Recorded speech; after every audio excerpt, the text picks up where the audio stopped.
قسمت سے زیادہ وہ خود پر ریلائی کر رہے ہوتے ہیں کہ وہ خود چیزوں کو زیادہ کنٹرول کر سکتے ہیں، یا جو بھی وہ کام کر چکے ہوتے ہیں اس کے نتائج کی ذمہ داری لک سے زیادہ ان کے اپنے اوپر ہے. اور ایکسٹرنل لوکس آف کنٹرول جو لوگ پریویل کر رہے ہوتے ہیں، یہ کریکٹرسٹک اٹ مینس کہ وہ باہر کے جو بھی واقعات ہوتے ہیں یا پھر اپنی قسمت سے ریلیٹڈ ہر چیز کو جو ہے وہ زیادہ کہہ سکتے ہیں کہ کریڈٹ دیتے ہیں کہ جی قسمت خراب تھی اس لیے کام نہیں ہوا، یہ قسمت نے ساتھ دے دیا اس لیے کام ہوا. تو ایکسٹرنل مینس کہ وہ بلیو کرتے ہیں کہ ان کا لک یا چانس جو ہے نا وہ زیادہ میٹر کرتا ہے in comparison of their struggle. تو پرسنالٹی ویریبلز ہم نے دو دیکھے کہ کس حد تک ایگو اسٹرینتھ ہے یا لوکس آف کنٹرول انٹرنل ہے یا ایکسٹرنل ہے.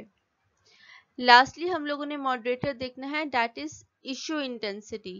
ایشو انٹینسٹی کہ کسی ایشو کی شدت کس حد تک ہے. کوئی بھی اگر ایشو رائز ہوتا ہے یا کوئی بھی واقعہ رائز ہوتا ہے تو اس میں دیکھتے ہیں کہ اس کی شدت کس حد تک ہے، کہ اس میں ایتھیکل یا ان ایتھیکل اگر وہ بیہیو کریں گے تو اس کی شدت کس حد تک جو ہے امپیکٹ ڈالتی ہے دوسروں پر یا ان کی آرگنائزیشن پر یا کنسیکوینسز پر، یا اس کا کتنا ہارم ہے. تو ایشو انٹینسٹی میں ہم نے فردر یہ 6 چیزیں ڈسکس کرنی ہے. Number 1 is consensus of wrong. اب کنسنسس آف رانگ کا کیا مطلب ہے؟ How much agreement is there that this action is wrong, کہ کتنا ایگریمنٹ لوگوں میں یہ کتنا خیال پایا جاتا ہے. کنسنسس کا یہی مطلب ہوتا ہے نا کہ کس حد تک لوگ اس پر متفق ہیں. لوگوں میں کتنا ایگریمنٹ ہے کہ جی جو یہ کر رہے ہیں یہ غلط ہے. جو ایکشن کوئی ایک بندہ کر رہا ہے اپنی طرف سے ان ایتھیکل، تو یہ دیکھا جائے گا کہ کس حد تک ایگریمنٹ ہے لوگوں میں کہ وہ غلط کر رہا ہے. Next one is probability of harm. How likely is it that this action will cause harm? Probability یعنی اس کی کتنی جو ہے possibility ہے کہ وہ نقصان پہنچائے. Next one is immediacy of consequences. کہ harm جو ہے اس کا effect جو ہے وہ immediately felt کیا جائے گا. Next one is proximity to victims. Victims جو سے افیکٹ ہو رہے ہوتے ہیں آپ کے ان ایتھیکل بیہیویئر سے. فار ایگزامپل اس میں how close are the potential victims, کہ جو افیکٹ ہو رہے ہیں پوٹینشیل وکٹمز یعنی جو افیکٹ ہو سکتے ہیں وہ کتنے کلوز ہیں اس بیہیویئر کی وجہ سے یا پھر اس ایکشن سے افیکٹ ہونے میں. Concentration of effect, how concentrated is the effect of the action on the victims. Concentration یعنی کتنی شدت کے پرسپیکٹو میں آپ اسے لے سکتے ہیں. And the last one is greatness of harm, کہ کس حد تک انہیں نقصان پہنچتا ہے. تو یہ ایشو انٹینسٹی ہے کہ کس اس کو ان 6 پوائنٹس کا اگر ہم ایک بیسک چیز دیکھیں تو یہ کہہ سکتے ہیں کہ کتنی شدت سے جو ہے یہ افیکٹ کر سکتا ہے ان ایتھیکل بیہیویئر. ماڈریٹرز ہم نے یہاں پڑھے انڈیویجول کریکٹرسٹکس، ایشو انٹینسٹی. اس کے علاوہ جو ہے ہمارے پاس اسٹرکچرل ویریبلز آئیں گے. اسٹرکچرل ویریبلز ہمارے پاس کیا ہوتے ہیں؟ فارمل رولز یا ریگولیشنز ہوتے ہیں کسی بھی آرگنائزیشن میں. یعنی فارمل رولز اور ریگولیشنز اگر وہ آپ کو کلیئرلی ڈیفائنڈ ہوتے ہیں تو اٹ مینس کہ آپ میں کوئی ایمبیگویٹی نہیں رہتی ہے کہ جی یہ جو کام آپ کر رہے ہیں یہ ان ایتھیکل ہے یا ایتھیکل ہے. اگر آرگنائزیشن نے اپنے کوڈ آف کنڈکٹس میں اسے ایتھیکل کہا ہے تو اٹ مینز آپ گڈ کر رہے ہیں.